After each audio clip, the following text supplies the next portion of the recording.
la Lune n'est-elle pas éclairée dans la direction du Soleil? Nous nous sommes tous un jour posé cette question.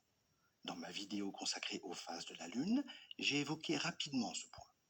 Dans le panoramique de la fin, la Lune semble éclairée de plus haut que là où se trouve le Soleil.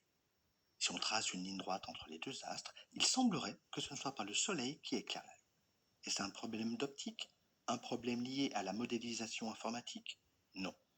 La modélisation informatique ne fait que reproduire ce que chacun d'entre nous a déjà observé. Voici par exemple un film que j'ai pris un matin à Paris. C'est le dernier quartier de lune, le soleil se lève et la lune est donc à peu près à son maximum au sud. Nous sommes aux environs de l'équinoxe de printemps et la séparation de la demi-lune est à peu près verticale. Ça, c'est ce que nous avons vu dans notre précédente vidéo. Si on se tourne vers l'est pour voir le soleil, on est surpris qu'il soit si bas sur l'horizon. D'après l'éclairement de la lune, on s'attendrait à ce que le soleil soit plus haut, dans le prolongement de la perpendiculaire au diamètre de la lune. Ou alors, le demi-cercle de la lune devrait être incliné plus vers le bas. D'où vient le problème? Pour répondre, nous allons d'abord nous intéresser à une autre question un peu différente. Pourquoi la lune et le soleil nous suivent quand nous marchons? Tous les enfants ont un jour fait cette remarque. En voiture, les arbres défilent à grande vitesse le long de la route, alors que le soleil avance avec nous au travers des arbres. Le soleil nous accompagne dans notre déplacement. Pourtant, lorsqu'on avance, c'est tout le paysage autour de nous qui recule, les arbres comme le soleil. Pour comprendre ce phénomène, on peut se représenter une rangée d'arbres perpendiculaires à la direction de déplacement de l'observateur. Les arbres sont de plus en plus éloignés. Un arbre se trouve par exemple à 10 mètres, un autre à 100 mètres, encore un autre à 1 kilomètre, et disons que beaucoup plus loin se trouve la Lune à 385 000 km. Au départ, l'observateur est dans l'alignement des arbres et de la Lune. Lorsque l'observateur se déplace de 10 mètres, toute la rangée d'arbres recule de 10 mètres par rapport à lui.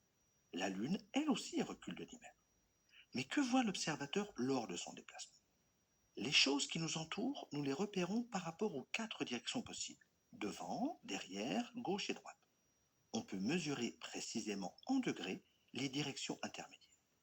Au départ, l'observateur voit tous les arbres sur sa gauche. Disons que c'est la direction 0 degré. 10 mètres plus loin, la position angulaire de chaque arbre de la rangée a changé. Le nouvel angle dépend de la distance parcourue, 10 mètres pour tous les arbres, mais aussi de la distance à laquelle les arbres se trouvent. Le premier arbre à 10 mètres de distance s'est déplacé d'un angle de 45 degrés.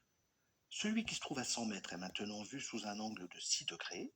À 1 km, l'angle n'est plus que 0,6 degrés, c'est à peine perceptible. Plus la distance des objets est grande, plus l'angle est petit. Pour la Lune, qui se trouve à 385 000 km, l'angle est négligeable, 0,0000001 degré.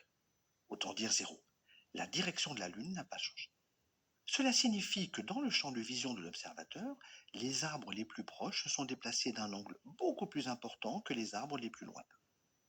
La Lune est si lointaine qu'elle reste dans la ligne perpendiculaire au déplacement. On a l'impression qu'elle avance avec nous.